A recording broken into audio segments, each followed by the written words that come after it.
Hello and welcome to your book show. आज जो हम किताब की बात करने वाले हैं वो किताब का नाम है अनटचेबल और उसे लिखा गया है मुल्कराज आनंद के द्वारा 1935 में ये किताब आई थी। ये किताब अनटचेबल, इसकी कहानी की अगर बात करें तो एक स्वीपर की कहानी है, सफाई कर्मचारी की। दिन में ये कहानी शुरू होती है, मतलब दिन जो है वो उसका पहला पेज है और शाम जो है वो इस किताब का लास्ट पेज है। पूरे एक दिन की जर्नी बताई गई है कि आखिरकार कोई भी जो स्वीपर है, सफाई कर्मचारी है, उनकी लाइफ कैसी होती है, उनके दिन कैसे होते हैं। और 1935 में ये किताब जब लिखी गई, भारत से ज़्यादा विदेश में भी पढ़ी गई और लोगों ने बहुत अप्रिशिएट किया। ये कहानी दर्दनाक है इसलिए क्योंकि ये रियलिटी के बहुत नज़दीक वाली कहानी है। पूरे दिन के दौरान ये यंग लड़का कितना परेशान होता है अपने काम को लेकर। जो मैला उठाने की बात है, जो टॉयलेट्स क्लीन करने की बात है, गंदगी साफ करने की बात है, ये वो करना नहीं चाहता पर इसको वो करना पड़ता है क्योंकि वो काम उसकी जाति को दिया गया है। उसके पास कोई विकल्प नहीं है। ये अंग्रेजी सीखना चाहता है, ये पढ़ लिख कर बड़ा आदमी बनना चाहता है अंग्रेजों की तरह, क्योंकि तब 1935 में तो जब ये कहानी लिखी गई होगी तब अंग्रेज ही थे कि जिनकी तरह हम बनना चाहते थे। तो ये भी इसकी भी महत्वाकांक्षा है, इसकी भी अपेक्षा है, पर वो पूरी नहीं होती। और वो जो पेन दिखाया गया है, इसके लिए भी ये किताब को आपको पढ़ना चाहिए। दो चार किस्से ऐसे हैं जो आपको हिला देंगे, जैसे कि कोई एक कॉमन जगह से जहाँ से पानी भरना है पर वहाँ पानी भरना अलाउड नहीं है। घंटों तक वहां खड़े रहना पड़ता है इनके घर की स्त्रियों को कि कोई अपर कास्ट वाला बंदा आएगा वहां से और उनको पानी जब देगा, और वो भी दूर से, डिस्टेंस से, तभी वो पानी ले पाएंगे। घंटों तक इनके घर की लेडीज है वो खड़े रहती है। जब कोई बाजार में भूल से इस लड़के को टच कर लेता है, इसकी गलती नहीं है, फिर भी लोग इसे मारते हैं। ये हॉकी खेलना चाहता है, हॉकी प्लेयर बनना चाहता है, पर जब घर आकर उसके पिताजी को ये सारी बातें बताता है, वो बोलता है मुझे नहीं अच्छा लगता, इस तरह हम क्यों जीते हैं, लोग हमें क्यों इतना अछूत मानते हैं, हमने क्या पाप किया। तो जो पिताजी आंसर देते हैं वो भी बहुत दर्दनाक है। पिताजी के पास इसको समझाने के लिए कुछ होता नहीं है, तो पिताजी ये कहते हैं कि बेटा अभी तो कुछ नहीं है, जब मैं तुम्हारे जितना था, जब 16, 17, 18 साल का था, तब बहुत ज्यादा होता था ये सब डिस्क्रिमिनेशन, भेदभाव। अभी तो बहुत कम होता है।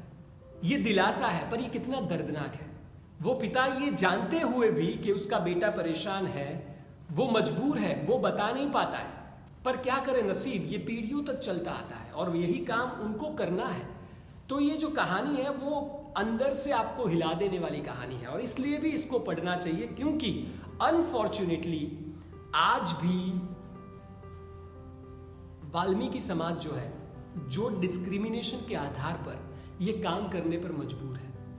आज भी वो लोग बराबरी नहीं कर पाए हैं समाज की, सोसाइटी की, क्योंकि जो इसके भीतर जो है समाज, सोसाइटी की रचना जो है वो डिस्क्रिमिनेशन के आधार पर की गई है। तो बहुत सारे ऐसे लड़के हैं जो 1935 की ये कहानी है, उसके पहले भी, आज भी सफाई कर्मचारी के परिवार में, कि जो कुछ अच्छा करना चाहते हैं पर वो कर नहीं पाते क्योंकि मजबूरियां बहुत है। तो अगर आप इनको समझना चाहें, इनकी जिंदगी को समझना चाहें, अगर आप ह्यूमैनिटी में मानते हैं, तो फिर आपको ये बुक पढ़नी चाहिए। ये बुक पढ़ने से आपको ये पता चलेगा कि उनकी लाइफ में, उनकी जीवन के भीतर में, उनके जीवन के भीतर हर दिन कैसी घटनाएं होती थी और किस तरह से ये जाति जो है, ये कम्युनिटी जो है, डिस्क्रिमिनेशन, भेदभाव को सहन कर कर आज यहां तक आई है। तो इसलिए किताब को पढ़े, क्योंकि बहुत मैच्योर किताब है, बहुत ही हैवी सब्जेक्ट है। इसको पढ़ने के लिए आपको दिमागी तौर पर रेडी होना पड़ता है कि जो आप पढ़ रहे हैं उसको आप फील कर पाए, तभी तो समाज बदलेगा। किताबें आखिरकार समाज बदलती है, ये हमें सोचने पे मजबूर करती है। और इस बुक को पढ़ने के बाद आप, मैं गारंटी देता हूं कि सोचने पर मजबूर होंगे कि हम जो सफाई कर्मचारी को रास्ते पर या फिर हमारे कॉमन प्लॉट में, फ्लैट में जो स्वीपर से जो काम करने आते हैं, उनकी दिन की कल्पना हम नहीं कर सकते हैं, पर उनको हम समझ सकते हैं।